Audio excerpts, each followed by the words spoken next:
This is a video lecture on the 8 rules of reading poetry and also the SoapSTone analysis tool that we are learning as a sophomore class.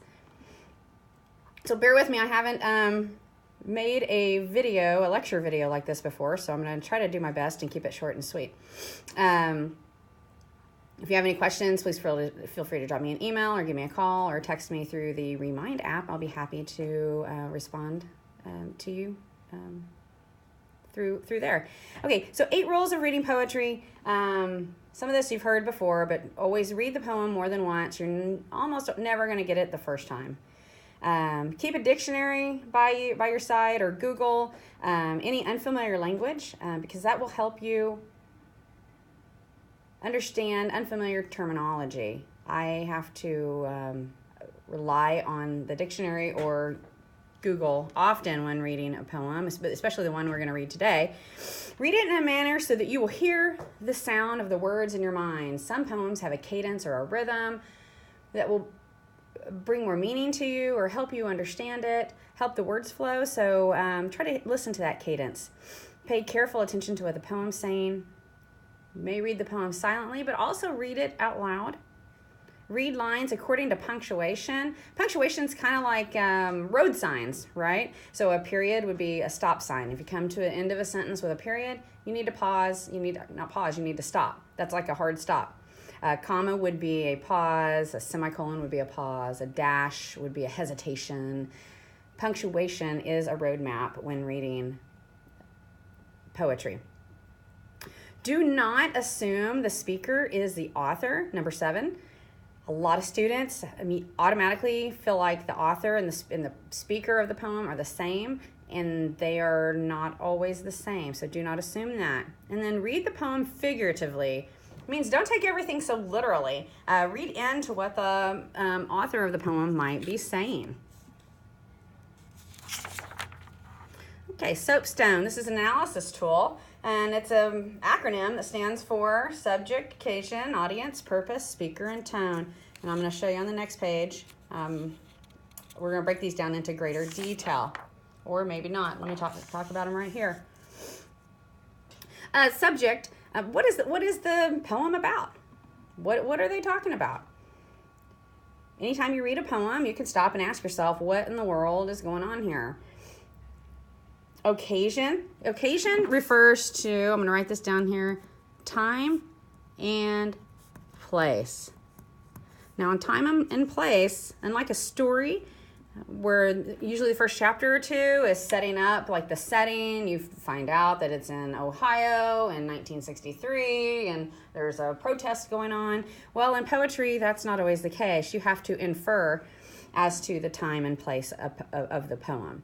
Sometimes you can kind of get a clue if you know what year the poem was published, but that doesn't necessarily indicate that that's the time period in which the poem is taking place. So you have to use your inference tools to try to figure that out. And place, you can sometimes determine the place depending on the language. The poem we're going to use today gives a lot of clues as to the place, so you guys will be able to pick that up. Audience. Who is the poem directed toward? Is the poem directed toward a love interest, an unrequited love interest, or is it directed toward your mother or maybe a friend that has passed away, or toward nature? Are we talking to the trees? There's an audience for every poem, and you have to use your you have to infer as to, who is this poet directing this poem toward. Purpose. What's the purpose of the poem? Why did the poet write this poem? Why did they do that? Was it because they, wanted to discuss the horrors of war? Was it because maybe a friend had died and they wanted to tell the world how wonderful their friend was? There's always a purpose as to why the poet wrote the poem. And then the speaker. I love this one because you can infer a lot about the speaker, the person telling you this poem, right? The speaker, a lot of times you can determine the speaker's age. The speaker's social class. Is the speaker rich or poor? Are they middle class? Sometimes in today's poem, you can easily determine that. What's the speaker's emotional state? Are they sad? Are they happy? Are they jubilant, or in the depths of the despair, or somewhere in between? What's the speaker's gender? Is this a man or is this a woman?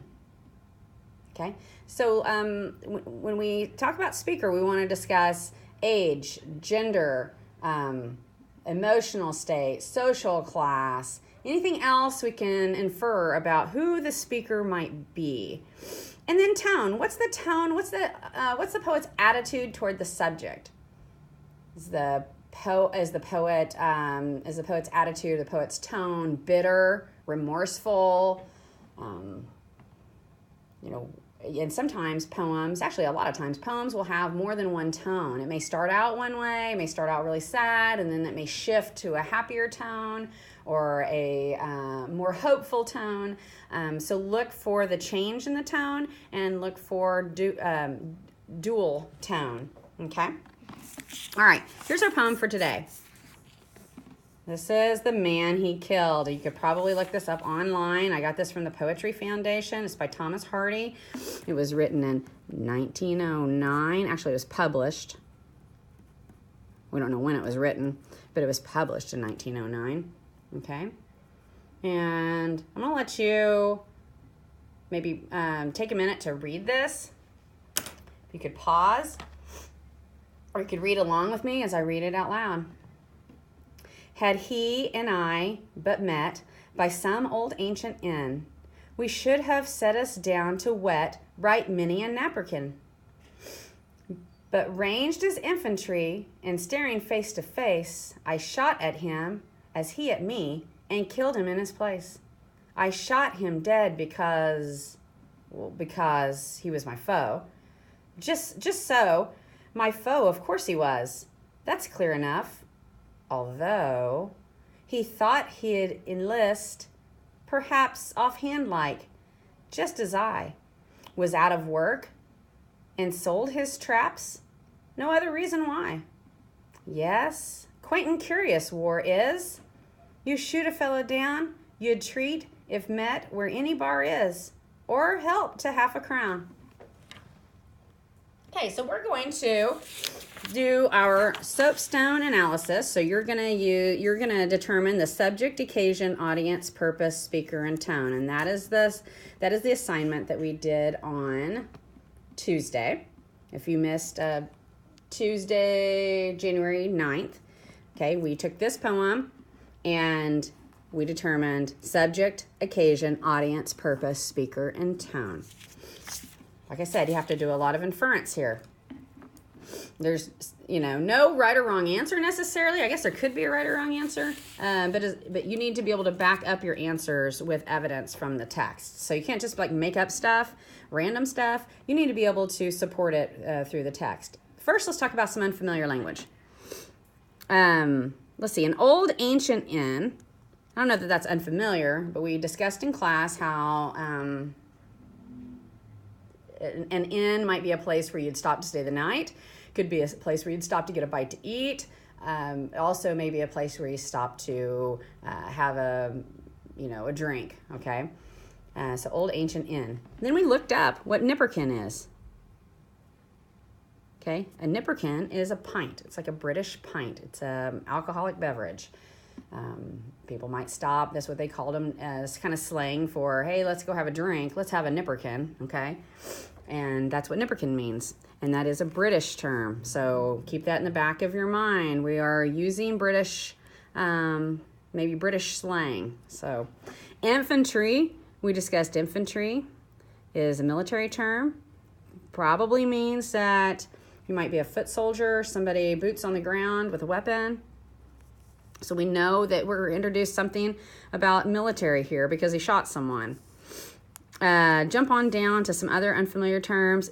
He thought he'd list, and you see this little apostrophe here. They've taken out in, so he thought he had enlist. Okay, enlist. Enlist in the military. Oh, my video is not doing good things. Sorry. There we go. Let's get on that. Okay, there you go. Enlist means you're going to join up, right? You're going to join the military. And we talked about he had sold his traps. What are traps? Have you ever heard of somebody saying, I'm going to, beware of all the trappings of life, or I'm going to get rid of all my trappings. That generally means your things, your stuff, your possessions, okay? So we know here that this man enlisted just as he was out of work and sold his traps. We're assuming that doesn't mean like bear traps or animal traps. We're assuming that means something to do with his trappings, like his possessions. And no other reason why he enlisted. Okay, and then we jump down here to other unfamiliar language where we have half a crown. Half a crown is, in British terminology, that's a sum of money. And I think we said it was 2 shillings. It's approximately 2 shillings and a 6pence. Okay, so it's amount of money. So you can take this language, this unfamiliar language, and go back and determine what is the subject of this poem.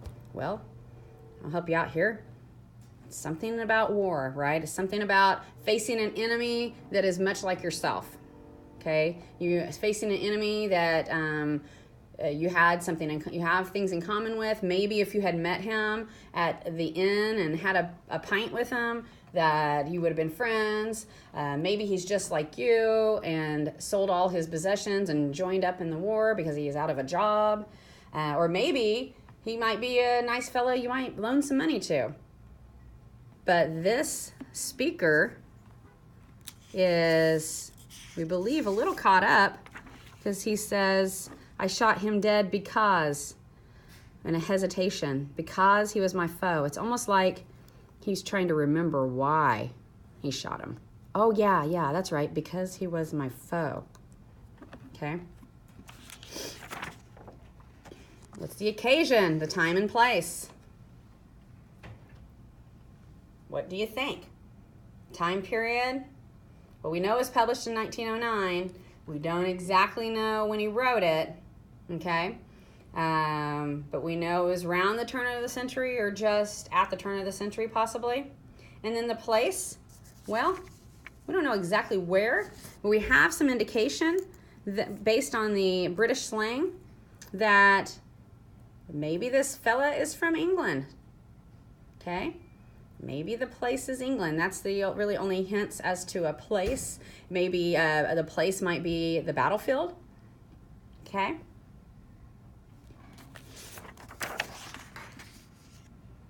Audience, who is this written to? What is the purpose? What can you tell me about the speaker? What do we know about the speaker? I'm going to jump to that real quick because the video is getting kind of long. What do we know about the speaker? Well, we know he's in the military. We know he's probably British because he's using British slang. We know it's a he, right? We know the gender. Is the speaker wealthy, or is he in poverty or destitute, or maybe of a lower social class? It says here, look, he was out of work. He had sold his traps.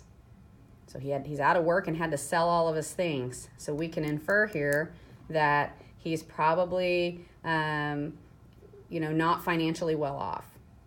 Okay? So I want you to fill this out. Fill out the SoapStone. Use complete sentences, grammatically correct. Fill this out and be ready to turn it in. And then I have a second assignment for Wednesday where you're going to choose another poem and do the same thing. So call me if you have any questions. Thanks.